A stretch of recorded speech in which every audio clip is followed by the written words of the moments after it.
Alors, puisqu'on en est à parler de l'Europe, parlons également d'autre chose qui est le budget européen. Je voudrais faire ici retour justement sur la campagne que nous avons eue et en particulier écouter ce passage du débat auquel j'avais participé, qui était le débat sur CNews, et où il y avait eu une espèce de fact-checking, comme on dit maintenant, c'est-à-dire de vérification des faits, qui avait eu en fait un peu pour objectif d'essayer de montrer que ce que je disais sur la contribution française au budget européen était faux. Alors je vous laisse écouter ce passage. Peut-être faire un tout petit point sur ce que la France donne à l'Europe, est-ce qu'elle reçoit de l'Europe. On va regarder cette petite affiche, ce panneau. Voilà, la France a versé 19 milliards à l'Union européenne en 2017. Elle a reçu 14,5 milliards. Ça fait donc une contribution nette de 4,5 milliards d'euros. Il manque 4 milliards là.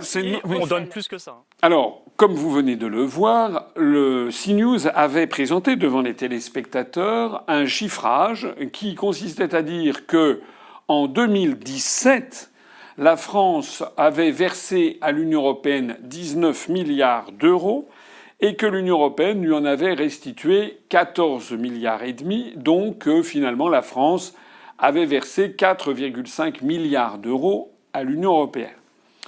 C'était déjà une certaine part de vérité. C'est tellement rarissime que l'on reconnaisse devant les Français que l'Europe nous coûte plus qu'elle nous donne, que certains pouvaient déjà se féliciter. Sauf qu'évidemment, moi j'avais pris ça quand même un peu en mauvaise part, puisque nous ne cessons, nous, de dire, avec Charles-Henri Gallois, avec Vincent Brousseau, avec tous ceux qui nous font confiance, que ce ne sont pas les chiffres exacts. J'ai toujours dit que la France versait, au cours des dernières années, en moyenne, avait versé à peu près quelque chose comme 24 milliards d'euros, en avait reçu une quinzaine, et donc que le coût pour la France, ça n'était pas 4,5 milliards d'euros, mais au moins 9 milliards d'euros. Vous vous rappelez, je l'ai déjà dit, vous avez des dizaines de preuves sur Internet de ces propos. Pourquoi je vous raconte ça ? Parce que, il y a quelques jours, vient de sortir une étude, l'étude numéro 36, d'une association qui s'appelle Contribuables Associés, que vous connaissez peut-être, et qui publie une étude qui a été réalisée par un expert, un économiste expert, qui s'appelle Jean-Paul Gourevitch, justement sur le coût de l'Union européenne pour la France. C'est une étude d'avril 2019. Et cette étude d'avril 2019, elle est quand même sacrément intéressante, parce que elle a... Contribuables Associés, c'est une association qui vise à bien percevoir où sont quelle est l'utilisation des fonds publics, comment les contribuables se font plumer et comment est dépensé notre argent. Et les études faites par Contribuables Associés font en général autorité. Alors, qu'est-ce que l'on apprend sur cette étude, qui d'ailleurs est parfaitement disponible gratuitement sur Internet? Je vous invite à aller la consulter. Les chiffres clés de cette étude, c'est quoi?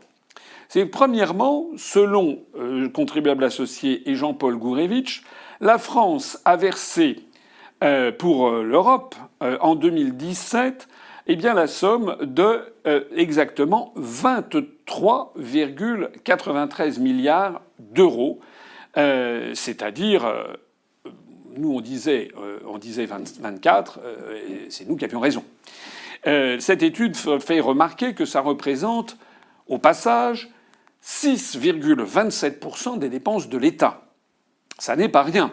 Parce que je me rappelle avoir lu au moment des élections européennes un tel européiste qui expliquait aux Français que c'était de la gnognotte, que ça représentait je sais pas quoi, un paquet de cigarettes par personne par jour, ce qui est déjà beaucoup, et qu'en fait tout ça, il y avait de tels avantages par ailleurs que ça serait faire preuve vraiment d'un esprit pécamineux, d'un esprit minable que de s'intéresser à pareil babiole. Non.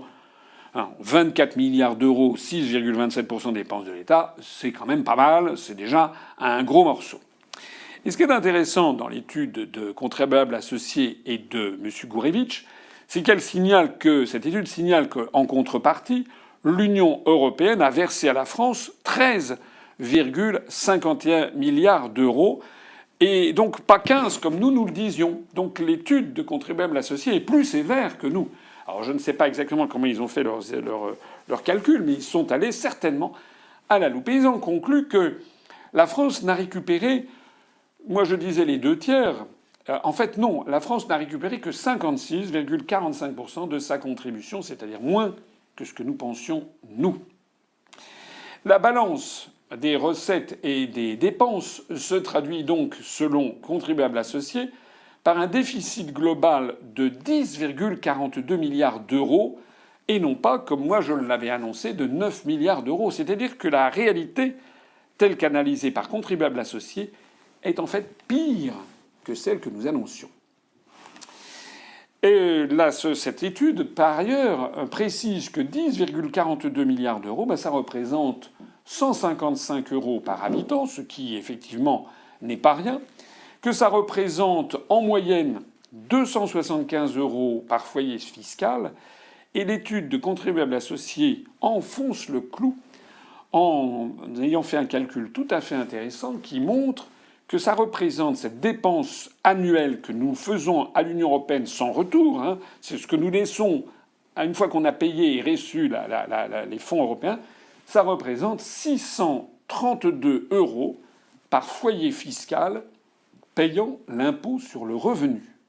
Je m'adresse ici à tous les Français qui m'écoutent et qui payent leur impôt sur le revenu. Il faut qu'ils sachent qu'en moyenne, ils payent 632 euros pour l'Union européenne, c'est-à-dire en fait pour construire des ponts en Croatie, alors que les routes françaises sont en pleine dégringolade, pour permettre à la Pologne de s'acheter des avions F-16 américains, alors que Dassault ne se porte pas si bien que ça, que nous déversons cet argent sur des pays qui, par ailleurs, bénéficient de la directive travailleurs détachés, par exemple, c'est-à-dire que ça leur permet d'envoyer leurs nationaux travailler en France. Ça nous leur permet que les Français payent les services et les régimes sociaux de ces pays d'origine. Et en plus de tout ça, ils bénéficient des délocalisations industrielles à leur profit. Voilà. Et tout ceci, non seulement tout ceci nous nuit considérablement, mais de surcroît, chaque foyer fiscal en France paye 632 euros c'est un foyer fiscal qui paye l'impôt sur le revenu. C'est une donnée que je vais me mettre derrière la tête et que je vous invite tous à avoir à l'esprit lorsque vous parlerez autour de vous, notamment des Français qui en ont assez de payer trop d'impôts sur le revenu. Il faudra que vous leur disiez ça. Voilà. Et c'est pas l'UPR qui le dit, ça n'est pas Asselineau qui le dit, c'est l'association Contribuables Associés qui le dit. J'ajoute que cette étude précise que les dépenses de l'Union européenne vont continuer à croître, notamment avec le départ du Royaume-Uni, comme le montrent les budgets 2019 et 2020, et notamment comme le montre le prochain projet de budget pluriannuel 2021-2027, qui prévoit une augmentation des dépenses de 17,7%. C'est-à-dire que, au train où vont les choses après le départ du Royaume-Uni, après l'augmentation du budget européen, peut-être que chaque foyer fiscal en France payant l'impôt sur le revenu ne versera plus 632 euros par an à l'Union européenne, mais peut-être l'équivalent de 900 euros, 950 ou bientôt peut-être 1000 euros. Voilà la vérité sur les coûts budgétaires de l'Union européenne.